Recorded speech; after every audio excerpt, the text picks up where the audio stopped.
E aí galera, beleza? Eu sou o Vitor Soares e esse aqui é o Trocando Ideia.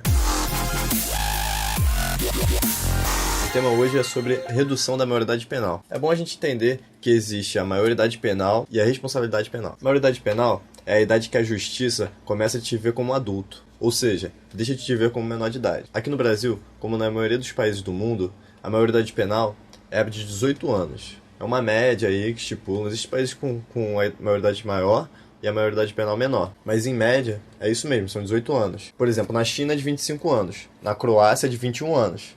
Ou seja, vai variando, tanto para mais quanto para menos. E temos a idade de responsabilidade penal. Isso significa o quê? Que é o momento em que a justiça te responsabiliza por crimes, porém com penas diferentes. Não é a mesma coisa, mas você também é punido. A partir de 12 anos no Brasil, você já pode responder criminalmente. Em alguns países são 13 anos, outros menos, enfim. Existe a maioridade penal e a responsabilidade penal. Por que puxar esse tema? Porque hoje existe um grande debate sobre a redução da maioridade penal aqui no Brasil. Mas a gente tem que começar a entender no que isso acarretaria, né? Por exemplo, nos Estados Unidos, eles reduziram a maioridade penal e o resultado foi catastrófico. Foi o aumento da violência, o aumento da reincidência desses menores e também o aumento da violência consequentemente, de uma forma geral, tanto causada por esses jovens, quanto causada a esses jovens e quanto à sociedade de um modo geral. Isso é lógico, a gente já sabe que nosso sistema carcerário ele é triste, né? Ele é uma faculdade do crime. Aqui no Brasil, todas as cadeias são superlotadas, as pessoas vivem em situações desumanas. 70% das pessoas que são presas, elas reincidem, ou seja, elas voltam a cometer crimes. Olá! Hoje nós vamos aprender uma receita bem fácil. É o menor infrator de alto nível. Você vai precisar de um infrator menor de idade, uma cadeia bem lotada, drogas e violência a gosto, 2 colheres de açúcar. Coloque tudo no liquidificador, depois é só bater e pronto! Você tem um infrator de alto nível, quase sem chances de reabilitação. Parabéns! Esse sistema, cara, é totalmente falho. A gente tem que buscar outras alternativas. Existem outras alternativas. Então, nós somos o 4º país que mais prende no mundo. Se prisão fosse sinônimo de reabilitação, de paz, de justiça, de combate à violência, nós seríamos o 4º país mais pacífico do mundo, né? E com certeza não é isso. A gente só vê o aumento da violência. Quanto mais a gente continua fortalecendo essa estrutura falida, né, desse sistema penitenciário, dessa justiça punitiva, cara, só piora, as coisas só pioram. A gente vê que tá piorando, a violência tá aumentando.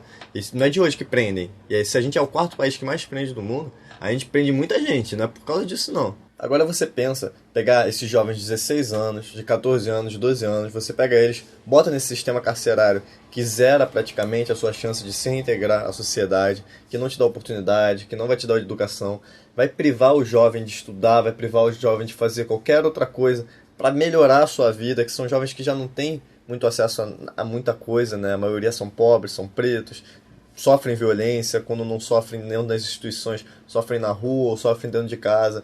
Então a gente tem que pegar esses jovens e tratar de uma outra forma.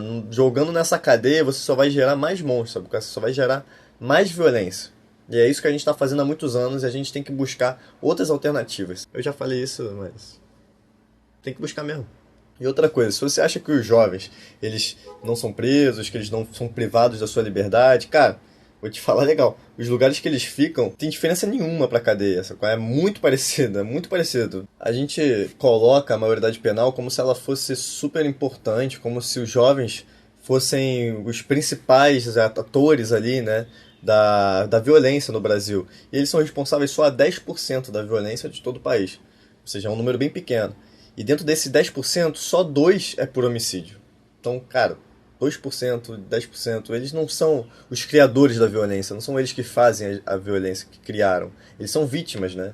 Inclusive, 24 jovens morrem por dia aqui no Brasil. Então, a gente tem que pensar, eu acho que combater a violência dessa galera, né? E não violentá-los, sabe qual? Privá-los de ter uma vida comum, uma vida normal. Uma coisa que a gente deveria pensar, assim, é curioso que a gente quer reduzir a maioridade penal, ou seja, mais novo você pode ser considerado como adulto, logo ficar na cadeia junto com o adulto, prestar né, as mesmas penas, né, pegar as mesmas penas que os adultos. Mas um jovem de 16 anos, por exemplo, não pode dirigir um carro, não pode ser um policial militar, não pode ser um soldado do exército, não pode trabalhar, não pode ser engenheiro, não pode ser médico. Então, como assim? A gente só reduz, só considera eles como adulto na hora de puni-los, mas na hora de dar oportunidade a gente não pode, ou de confiar, né? Eles não têm discernimento ali de ser médico, por exemplo, se eles podem ir pra cadeia, se já respondem assim, então eles também, né, são maduros o suficiente para ser médicos, para ser engenheiros ou para sei lá, qualquer outra coisa. Não é à toa, tem porquê isso. A gente tem outras opções em contrapartida à justiça punitiva, né, de recuperar esses jovens, né, de tratar, não só os jovens, os adultos também, mas está sendo muito usado, inclusive aqui no Brasil está sendo usado já com os jovens, que é a justiça restaurativa, por exemplo, né, que eu até pretendo gravar um vídeo sobre ela, mas eu vou dar uma passada assim, geral para a gente entender um pouco o que é. A justiça restaurativa já está sendo usada na Alemanha, na Suíça, aqui no Brasil está sendo usada também em alguns lugares, e ela demonstra ser 40% até 60% vezes mais efetiva do que a justiça punitiva, né? A justiça tradicional. É uma revolução, sabe? E vamos entender um pouco agora do que ela trata, né? Qual é a diferença da punitiva? A punitiva, ela meio que separa o indivíduo, não trata como humano, né? É o Estado, existe uma denúncia, é o Estado pune. Não existe uma relação de reconciliação, não existe uma relação de redução de danos, de você ver o que a vítima precisa, né, do que você pode melhorar para a vítima, e de como recuperar esse infrator, de qual foi o problema, né, qual foi o dano causado na sociedade de uma forma geral. A punitiva não vê isso, ela não trata de nada disso, ela bota simplesmente uma coisa burocrática. É isso, é o crime tal, da lei tal, você quer lá, é isso que você tem que pagar e tal, e nada se resolve, só se pune, só se vinga e não se resolve, não trata, né, da raiz do problema. Já a justiça restaurativa, ela visa justamente o contrário, ela visa tratar isso, resolver o problema do agressor, resolver o problema do agredido, resolver o problema social que foi causado, resolver os danos gerais, tanto ao Estado, quanto à sociedade, quanto a todos. De qualquer forma, isso é um papo que a gente vai bater ainda, em breve, se tudo der certo, em breve. Mas a grande história aqui, eu acho que a gente tem que pensar é que não adianta a gente continuar nesse sistema que não está dando certo, sabe? A gente tem que começar a buscar outras alternativas. Pode não ser a justiça restaurativa. Na minha opinião, é uma boa alternativa, mas pode não ser, a gente pode buscar outras alternativas. Agora, de qualquer forma, não adianta a gente investir numa justiça eficaz ou em algo eficaz se a gente não tratar do problema, né, da raiz do problema. Você pega os jovens, você não dá educação, você não dá saúde para esses jovens, você não dá assistência para esses jovens, você bota eles em situações de miséria, em situações de violência, e não dá nenhum amparo, entendeu? E, obviamente, esse jovem vai se marginalizar, porque ele não tem muitas escolhas, né? O crime, ele oferece uma escolha fácil, ele oferece um amparo ali, né? É um dinheiro fácil que vem e tal. A gente é muito falado sobre meritocracia, isso também é um outro papo, mas é muito fácil falar sobre meritocracia quando você teve sua faculdade paga, ou quando sua mãe sempre pagou sua comida, nunca faltou comida no seu prato, ou com qualquer outra coisa. E se você não teve tudo isso, mesmo assim você não se marginalizou, pô, cara, parabéns mesmo. Assim, tem que ser isso mesmo. Só que não são todos que têm essa força. Infelizmente, não são todos que têm a mesma cabeça que a gente, a mesma vida. Cada um viveu coisas diferentes, alguns sofreram outras violências, entendeu? Você não tem como medir a sua vida em torno de todo mundo.